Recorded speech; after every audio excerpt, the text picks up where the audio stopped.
watching. Subscribe.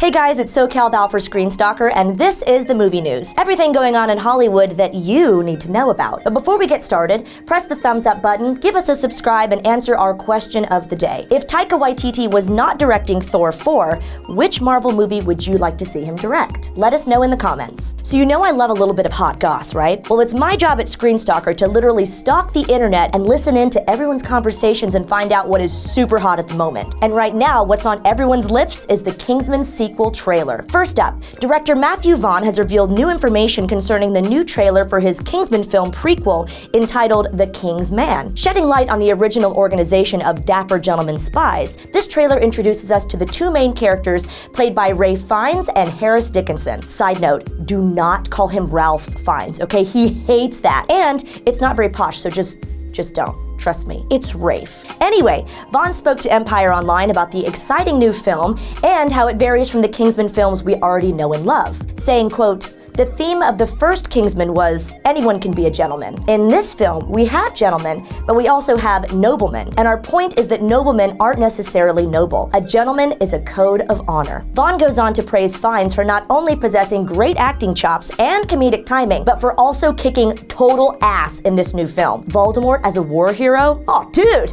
Totally in. Plus, in the trailer, we see a very brief glimpse of the gorgeous Gemma Arterton holding a gun. It's unclear what her exact role in the film is. In fact, Vaughn wouldn't even reveal her name, but he did refer to her character as, quote, Mary Poppins on steroids. So color me intrigued. The Kingsman trailer is out now, so check it out, and mark your calendar now to see the film in cinemas in February of 2020. And now we have to talk about The Lion King. Do we have to talk about this?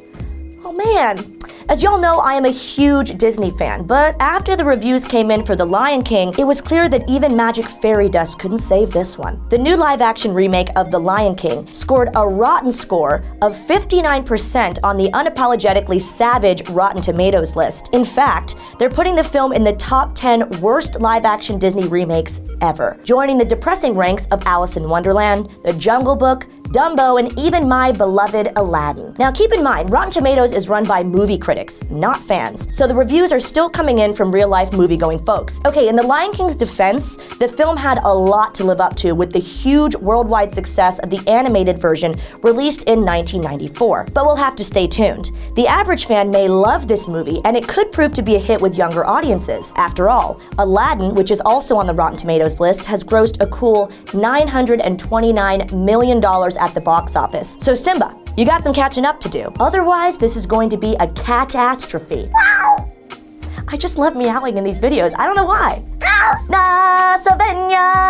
Okay, I'll stop. Next up, it has just been announced that Taika Waititi has been confirmed for the 4th installment of Thor, following the success of the blockbuster hit Thor Ragnarok, of which Waititi was writer and director. However, this decision means that unfortunately, plans for the much-anticipated Warner Brothers film Akira will have to be put on hold. This comes after several hiatuses that have pushed the movie's production back, much to the chagrin of Japanese manga fans worldwide. Akira's original release date was scheduled for May 2021, but Waititi working on Thor 4 will throw a wrench in the plans. Or a hammer, actually, because, you know, it's Thor. See, I made it like baseball reference. That was weird. Anyway, Taika Waititi will hopefully smash Thor 4 out of the park with the same witty comedy mixed with thrilling action scenes that we saw in Ragnarok. Chris Hemsworth will be returning to the starring role.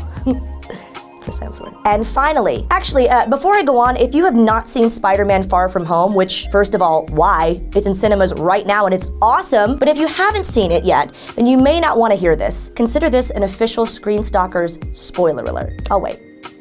Oh, you're still here, great. Sweet, okay. So anyway, the film writers of Spider-Man Far From Home have revealed that Mysterio almost ended up being a Skrull. Even in the wake of Avengers Endgame and Thanos' reign on the MCU, Spider-Man Far From Home focused on Peter's narrative alone. Quick recap. His carefree European vacation took a predictably wacky turn when faced with a challenge from Nick Fury. Eventually, Peter's friend Quentin Beck turns into his foe, Mysterio. But originally, the writers wanted to go with their initial idea, that Beck Beck would have been a Skrull. The shape-shifting action scenes were some of the most memorable moments in the film, so they thought that Beck having Skrull abilities would be a cool addition to Mysterio's deceptive character. The writers admitted that while they never physically put this idea onto paper, they did have serious discussions about adding this Skrull-tastic element to the film. Now keep in mind, MCU fans were only introduced to the Skrulls in Captain Marvel, which really wasn't that long ago. While we may not be overly familiar with the Skrulls, it's looking like the film writers and that dastardly Kevin Feige are hell-bent on integrating the Skrulls even more into the MCU in Phase 4 and beyond. So don't get too comfortable.